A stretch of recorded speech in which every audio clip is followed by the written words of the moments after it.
According to a recent report in the African Review, given threats of dwindling diamond reserves, Botswana is looking to end its over-reliance on mining and is exploring the prospects of economic diversification.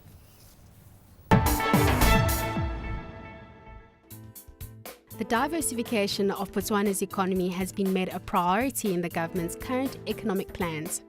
In an attempt to diversify the mining sector, the country is looking to beneficiation as an option. It is therefore critical that the benefits of mining help to create a broad-based and robust economy beyond mining itself. Beneficiation has an important role to play, provided it is based on a sound business case. Coal has presented a viable diversification option because of its export and electricity generation capabilities. The Coal Development Unit is expected to facilitate development of the entire coal value chain. The National Economic Diversification Drive Strategy is an initiative also intended to enhance productive capacity of local firms. This is also expected to contribute significantly to job creation and economic growth in other sectors of the economy. Beyond the mining sector, we are looking at tourism. We are trying to attract as much investment as possible into our tourism sector because it has mainly been concentrated on ecotourism. But there are other areas where such investment can take place. We are looking at becoming a financial services center. This is a high potential area which our economic position can support. Embarking on this endeavour doesn't come without challenges. The need for a conducive regulatory framework along with cohesion in administrative processes still poses a challenge. For example, in the diamond industry, it has required of us to take very courageous decisions, such as relocating the Diamond Trading Center from London to Gaborone. It took very strong negotiating positions to achieve such a kind of thing. It also requires provision of infrastructure for the cutting and polishing factories and all the associated administrative structures to enable that kind of beneficiation to take place. Despite these challenges, it is of huge importance that Botswana develops other sectors of its economy. This will help cushion the negative impact on its economy whenever the global market takes a knock. Tumisho Maganyele, Johannesburg. Well, still with me in studio, Terence Dambe, Managing Partner at Minchin and Kelly, and Johan Mering, who's CEO of Blue Financial Services as well. Terence, we've had this on the agenda, diversification of the Botswana economy for the longest while. Beneficiation has been on the agenda for the longest while. How do you rate the stride that's actually being made in this regard? Because we've got the same old challenges being cited still. Yeah, there's no doubt that the issue of diversification is not a new one. Over the years, the government has tried in various ways to try and diversify the economy with, I think, honestly speaking, limited success, as you can see from the continued reliance on diamonds. But there are opportunities that are coming up. Your insert spoke about the issues of coal, from not only from the coal itself, from power generation, possibly with the kind of coal deposits that we have in Botswana. I think that presents quite a huge opportunity in terms of even exporting of coal, exporting of power. So that is something that I think will help. And some people will say, it's disputable, but some people will say coal is the new diamonds for Botswana. But it's still within the mining sector of the economy. So what are some of the other investment hotspots that are opening up? Yeah, some of the things that they're looking at, for example, they've created the Botswana Innovation Hub. Where they're looking at services, they're looking at bringing in ICT in terms of providing services, in terms of innovation, in terms of ideas around that. The government is putting quite a lot of money into that to try and diversify from diamonds.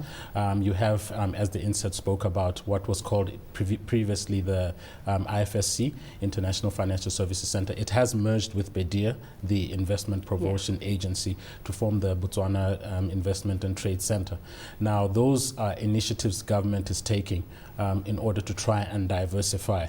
There's still quite a lot of work that needs to be done, and there's quite a lot to try and get investors to understand the benefits, because if you look at the benefits that are there, they are there, but it's a question of trying to facilitate and try and... Well, like you say, those mechanisms are being put in place, and certainly we've seen government make additional stride in terms of privatization of state entities as well to encourage foreign investors their way. Johan, amongst the key sectors that have been highlighted along the way has been tourism, agriculture, and then of course the financial services space. A player in that space, give us your view of the operating landscape within the financial arena and just how competitive a landscape we're looking at. I think the Botswana landscape is extremely competitive. There's, I think, quite a diverse amount of people providing financial services from banks through to institutions like ourselves.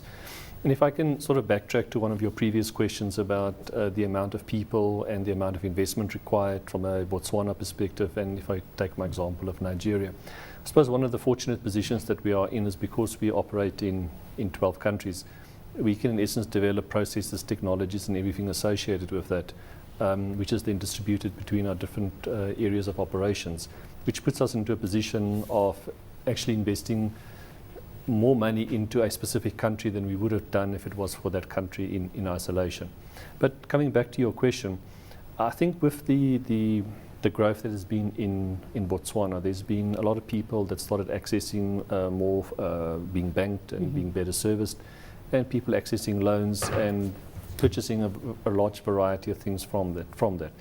I think the one thing which has possibly not had sufficient attention is more, let's call it developmental financing, in the sense of provision of housing, loans for education and things like that. So to a certain extent, the more a person is concentrating on the consumption side of things, there'll be a portion of the population that will be serviced. But a person should also look at the developmental side, because that's the only way a person can look and how microfinances can actually only truly be utilized. Johan, where we've highlighted through the course of the show that high levels of poverty persist, we've got an unemployment rate of 20% that we're looking at over in Botswana. What skills base are we looking at to cater to the private sector? Is that a challenge for doing business in the country? No, I actually think more it's an opportunity. If a person looks at the inequality and Botswana's Gini coefficient, which is quite large for it, and possibly a person can take note of some of the South American economies and what initiatives the governments have taken there to try and, by way of example, based on attendance of going to school, people get subsidies, or the family gets certain subsidies, which happens in some of those countries. And what it does to a certain extent, it forces people to get more educated, and the more educated people are, the smaller the inequalities become. And obviously we're not performing the services that a government must perform, but let's call it on the upper end of that. We are very close to launching our education products, which I think can possibly in some small way contribute. I raise the point, Terence, because I've been reading that despite the fact that education ranks high on the list of priorities for government, education expenditure sitting at 8% of GDP, it's not created a skilled workforce for the private sector to make use of. Yeah, I think there's no doubt, if you look at the education sector, the government has put quite a lot of emphasis and money into education, and the number of qualified people is quite high. I think it depends on where you're looking at in the spectrum. Quite often, I know some of the mining houses have said that the education, in terms of technical education, they found a bit lacking. In terms of, obviously, the mining houses have said, look, you should emphasize more on artisans and that level of education. But I think your standard education, you will find that there's quite a high rate of qualified people, even at the higher level. I think there are certain sectors that will complain that there is a lack of education and a lack of training, which the government's trying to assess. I know some years ago, they used to say there's a shortage of accountants, and the government created the Botswana Accountancy College, and that is improving. So there will be certain sectors that will say, look, we have a shortage here. But by and large, I think it's really more a question of how you target your education towards those sectors that need that. And areas like the Botswana Innovation Hub, one would think that provides opportunity. So work in progress that we're seeing. Unfortunately, gentlemen, not nearly enough time needed to unpack the opportunities and risks that come with investing in a country like Botswana, but we're going to have to end the conversation there. Thank you so much for having joined us today. Of course, that is Terence joining us, of course, coming all the way from Botswana, I should mention. Terence Dambe, Managing Partner at Minchin & Kelly, and Johan Mering, CEO of Blue Financial Services as well.